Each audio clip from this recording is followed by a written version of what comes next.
नमस्कार। तो देश को 24 घंटे के भीतर यह पता चल जाएगा कि किस आदमी ने, किस कंपनी ने, किस कारपोरेट घराने ने, किस पॉलिटिकल पार्टी को, किस राजनीतिक दल को पिछले 5 वर्षों में कितना चंदा दिया है। जी हां, अभी अभी सुप्रीम कोर्ट ने एसबीआई की जो अपील थी, एसबीआई ने जो एप्लीकेशन लगाई थी, जो प्रार्थना पत्र दायर किया था, उस पर कड़ा रुख अख्तियार करते हुए सुप्रीम कोर्ट ने कहा कि हम आप पर अवमानना का नोटिस जारी नहीं कर रहे हैं, लेकिन आप 12 तारीख को अपने कार्य दिवस की अवधि में यह जानकारी सार्वजनिक कर देंगे, सुप्रीम कोर्ट को देंगे। और इलेक्शन कमीशन को कहा कि 15 मार्च तक आप इसे वेबसाइट पर लोड कर देंगे कि किस व्यक्ति ने इलेक्टोरल बॉन्ड के नाम पर कितना पैसा लगाया, कितने पैसे का इलेक्टोरल बॉन्ड खरीदा और किस पार्टी ने उस इलेक्टोरल बॉन्ड को भजाने का काम किया, भुनाने का काम किया।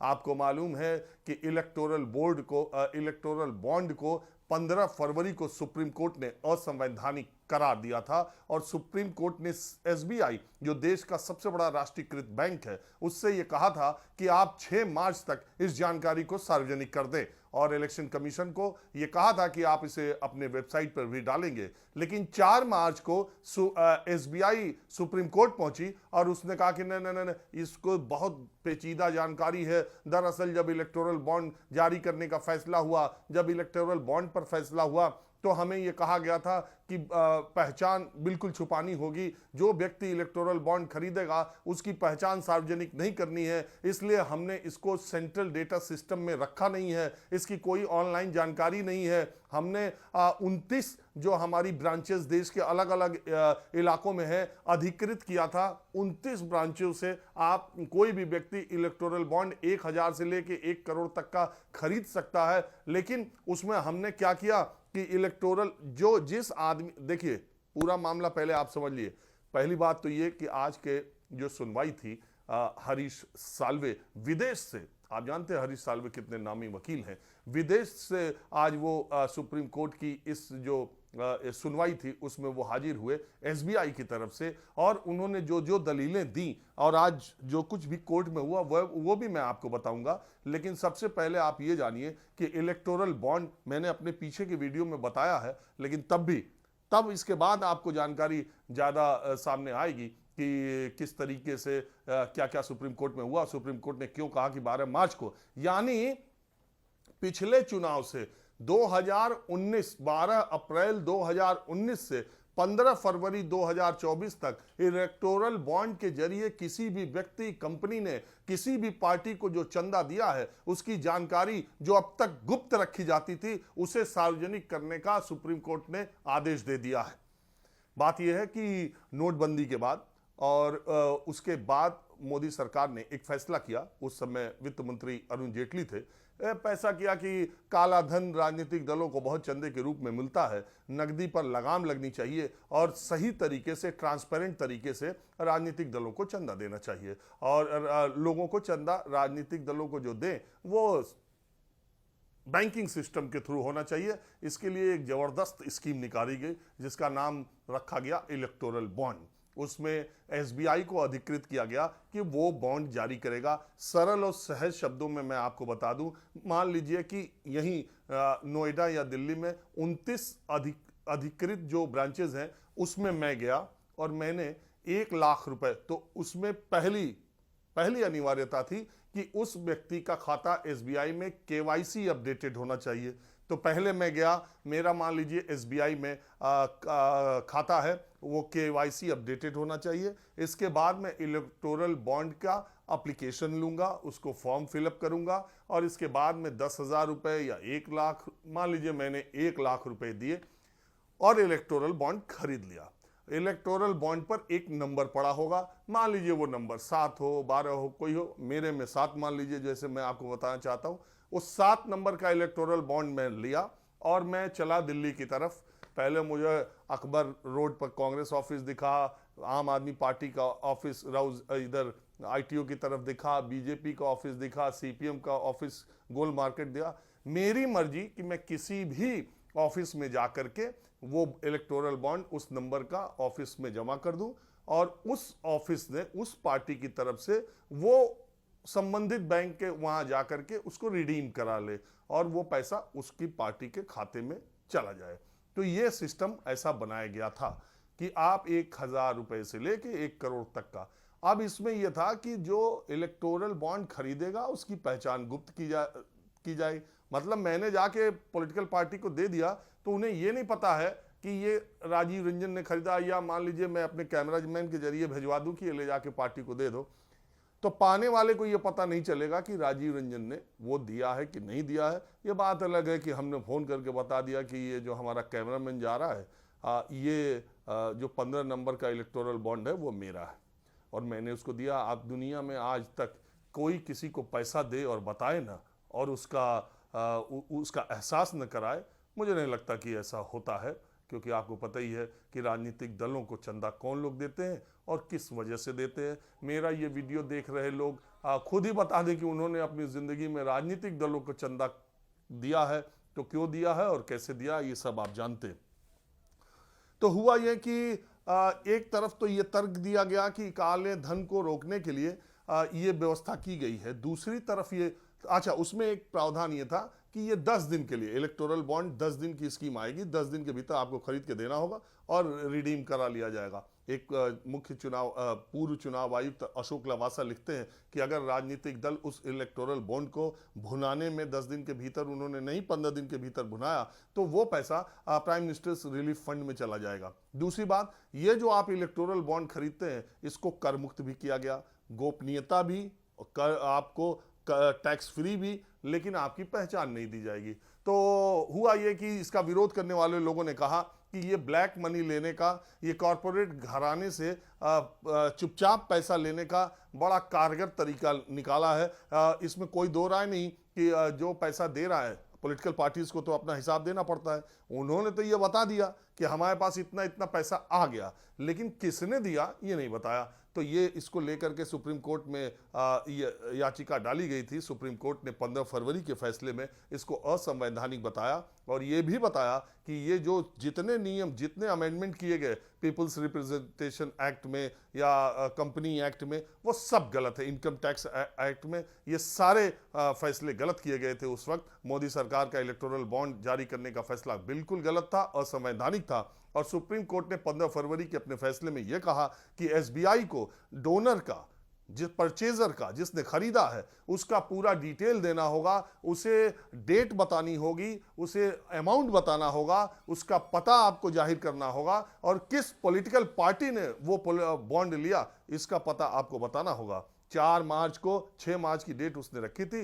4 मार्च को एसबीआई की तरफ से वकील पेश हुए और उन्होंने कहा कि ये 44,000 बॉन्ड से जुड़ा मामला है, 44,000 कुछ से। तो इसको मिलान करने में उन्होंने ये कहा कि हमारे पास जो रिकॉर्ड है वो तो फिजिकल है और जब बॉन्ड खरीद लिया जाता है तो अब उसकी जानकारी मुंबई सेंट्रल ऑफिस एसबीआई को सीधे सीलबंद लिफाफे में भेज दी जाती है। बॉन्ड को भुनाया कौन, कहां पे भुनाया, इसकी जानकारी और ये मिलान करना कि राजीव रंजन ने जो 1 लाख रुपए का 15 नंबर का इलेक्टोरल बॉन्ड लिया था वो किस पार्टी ने भुनाया है, इसको कोरिलेट करने का काम बहुत बड़ा है। 44,000 बॉन्ड है तो हम 15, 16, 18 दिन में नहीं कर पाएंगे और इसलिए हमको 30 जून 2024 तक का समय दिया जाए, 120 दिन। मैंने आपको उस दिन भी वीडियो में बताया था, अगर हमारे और आपके लोन का अकाउंट लेना हो पिछले 10 सालों का, कितनी ईएमआई कब बाउंस हुई, कितनी टाइमली है पेमेंट, कब कितना सरचार्ज लगा,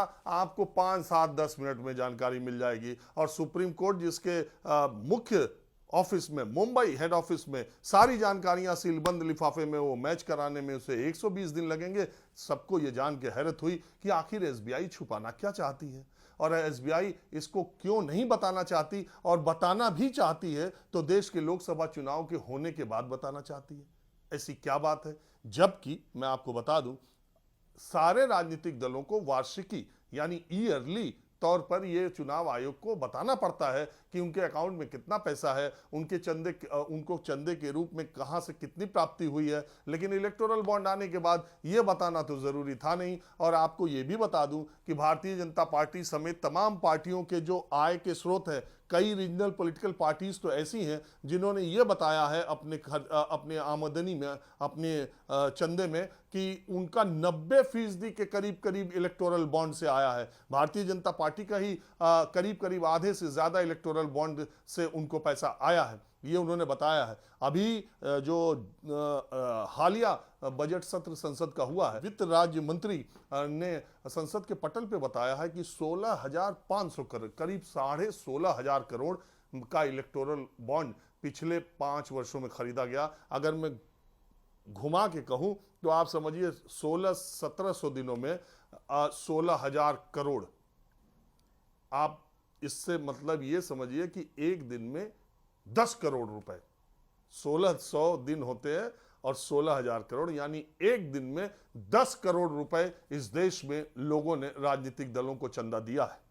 और इस चंदे का अधिकाधिक भाग एक अनुमान के मुताबिक, या पिछले साल जो आंकड़ा था उसके मुताबिक 55%, जब 12,000 करोड़ का मामला आया था सामने तो 55% भारतीय जनता पार्टी को मिला था, और उसमें 6,000 करोड़ से ज्यादा भारतीय जनता पार्टी को इलेक्टोरल बॉन्ड के जरिए चंदा मिला था।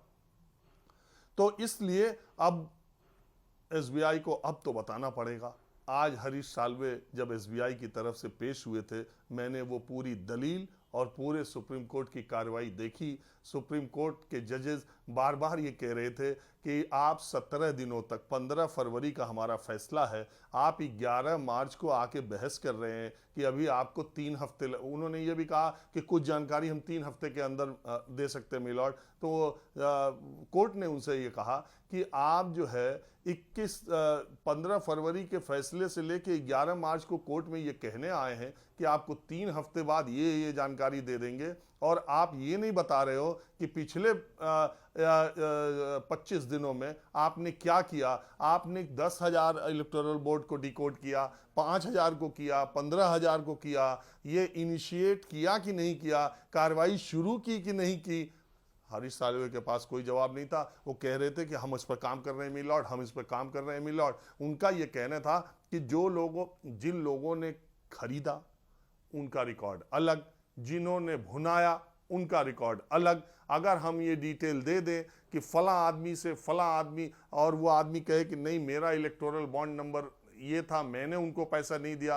पहली बात तो ये थी कि इलेक्टोरल बॉन्ड में पहचान छुपाए जाने के पीछे तर्क ये दिया गया था कि राजनीतिक दलों की सत्ता आते जाते रहती है। अगर कोई व्यक्ति किसी सत्ताधारी दल को कुछ ज्यादा अमाउंट में दे या ना भी, जो भी दे, तो बाद में सत्ता विरोधी, जो विरोधी दल है वो सत्ता में आ जाए, तो वो उस कॉर्पोरेट घराने, उस बिजनेसमैन के खिलाफ कुछ कार्रवाई गलत इंटेंशन से भी कर सकता है, बदले की भावना से भी काम हो सकता है। इसलिए भी ये तर्क दिया गया था कि पहचान छुपाई जाएगी। लेकिन ये सारे तथ्य न्याय की कसौटी पर खरे नहीं उतरे, और सुप्रीम कोर्ट ने कहा कि नहीं, अगर आपके पास जानकारी है, सिर्फ 29 ब्रांचेस में जानकारी थी, केवाईसी अपग्रेडेड है, जिस आदमी ने इलेक्टोरल बॉन्ड खरीदा उसने एप्लीकेशन जमा की है और वो केवाईसी से है, इसमें सारा लीगल लेन देन है, बैंक के जरिए है, और आप कह रहे हैं कि जितने भी बॉन्ड खरीदे गए वो सारे के सारी जानकारी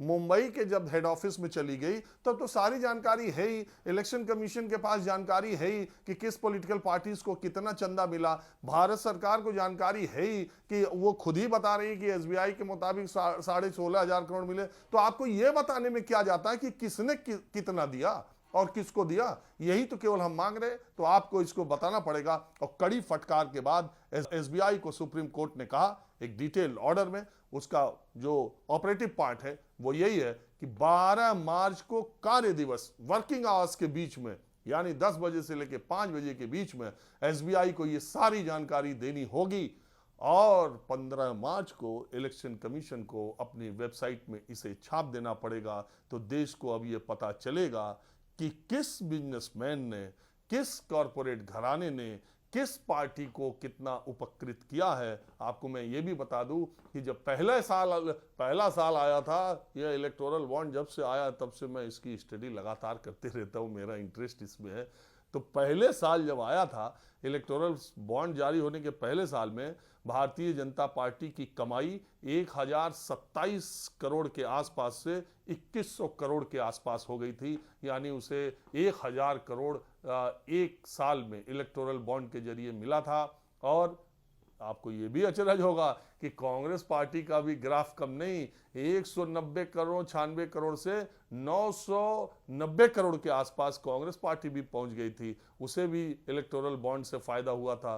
मैंने आपको बताया कुछ regional political parties 90-90% electoral bond से पैसा ले रही थी। लेकिन बात यही है कि अगर यह बात सामने आएगी कि किस औद्योगिक घराने ने, किस बिजनेसमैन ने, किस उद्योगपति ने किस पार्टी को या सत्ताधारी दल को या कहां दिया है पैसा, तो इसका भी पता होगा कि फिर उसे सरकारों ने उपकृत किया या नहीं किया। जनता को जो जानने का अधिकार है। लेकिन चुनाव की घोषणा से ठीक पहले सुप्रीम कोर्ट का यह फैसला जनता में, देश में एक चर्चा का विषय बनेगा और लोगों को यह पता चल जाएगा। हालांकि सुप्रीम कोर्ट ने कहा है कि अगर कल तक एसबीआई इस पर यह नहीं करेगी तब हम कंटेम्प्ट ऑफ कोर्ट भी करेंगे, यानी कोर्ट की अवमानना का केस भी चलाएंगे। तो आप इंतजार कीजिए, उम्मीद है 24 घंटे में देश को पता चल जाएगा। हरीश साल्वे बहुत बड़े वकील हैं, लेकिन एसबीआई की तरफ से उनकी सारी दलील आज भोथरी साबित हुई और सुप्रीम कोर्ट ने यह फैसला सुना दिया। बहरहाल आज बस इतना ही। लिस्ट जारी होगी तो फिर हाजिर होऊंगा। नमस्कार।